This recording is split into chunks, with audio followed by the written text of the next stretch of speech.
కొట్టకండి, ఎందుకు కొట్టకండి, ఎందుకు కొట్టకండి, కొట్టకుండా ఎట్లనే కొట్టకుండా. ప్లీజా ఎందుకే ప్లీజు కళ్ళని పట్టుకుని కొడతావేంటి? నీకేం బాబు, మొన్నటిదాకా రౌడీ ఏం చేసేసి బతికేసావు, ఇప్పుడేమో బిజినెస్ చేస్తున్నావు. కానీ మేమట్ట కదే, మేము తమర్లాగా రౌడీజం చేయలేమే.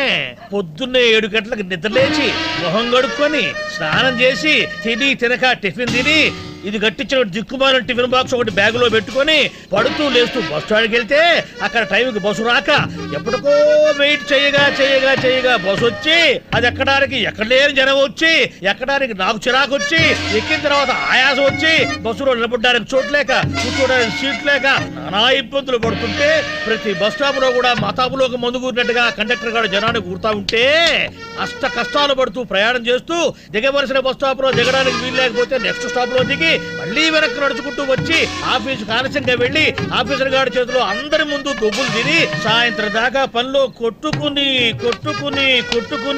అయిపోయిన తర్వాత మళ్ళీ బస్సు పట్టుకుని పడుతూ లేస్తూ ఇంటికి వచ్చి 4 చెంబులు నీళ్లు పోసుకొని కొంచెం రిలాక్స్ అవుదాం కదా, 2 పెగ్గులు వేసుకుందాం కదా అని చెప్పి నేను అనుకుంటుంటే దెబ్బలు వేస్తుందని దెబ్బలు కొట్టి నేను 2 పెగ్గులు వేసుకోవాలి.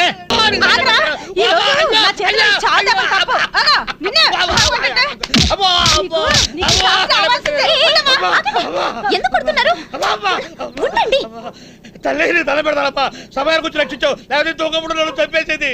ఏం జరిగిందా మొత్తం చెప్తాను, నువ్వే న్యాయం చెప్పు.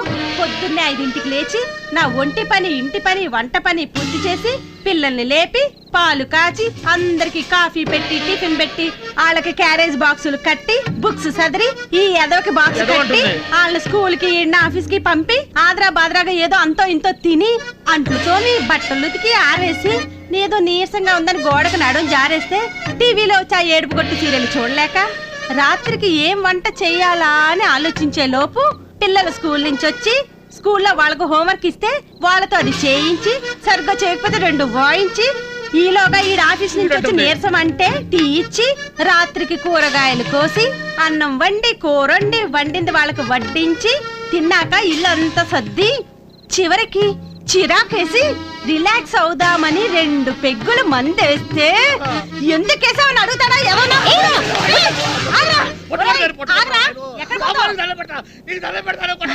తమ్ముడు నీ ఐడియా భలే వర్కౌట్ అయింది, థ్యాంక్స్. రండి. ఏంద్రో ఇది మనకొచ్చినాయా మొత్తం బస్తీకి వచ్చినాయా ఇవన్నీ? వామ్మో వాయు ఇన్ని గనం వచ్చినాయింద్రా కాక, మళ్ళీ పెళ్లికి ఇంతగానం డిమాండా? మరేమనుకున్నావు, అందుకే ఈ మ్యారేజ్ బ్యూరో పెట్టమంది. ఇప్పుడు మ్యారేజెస్ కన్నా డివోర్స్లే ఎక్కువ. వీటన్నిటిని ఏం చేయాలి? ఫస్ట్ మగవాళ్ళవి ఆడవాళ్ళవి సెపరేట్ చేయండి, తర్వాత వాళ్ళ బయోడేటా చెక్ చేసి ఎవరెవరికి మ్యాచ్ అవుతారో చూసి పంపించండి. అలాగే చేద్దాం. గట్లనే సరే, మేము ఇంటికి వెళ్తాం. ఏందా అన్న గింతమంది యుఎస్ ఆంటీసు యుఎస్ అంకుల్స్?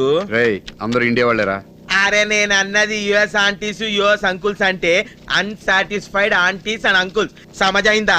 మూసుకుని ఎవరెవరో సరిపోతారు సెట్ చేయి. నువ్వు చెప్పినట్లు ఈ కొడుకుల బయోడేటాలు ఆబీలు చదివి సెడి చేయాలనా? ఏ కాకా జరంతా డెవలప్ గా నేను చూడు ఎట్లా సెడి చేస్తాను. అరే ఇక ఆడోళ్ళ ఫోటోలు ఇక్కడి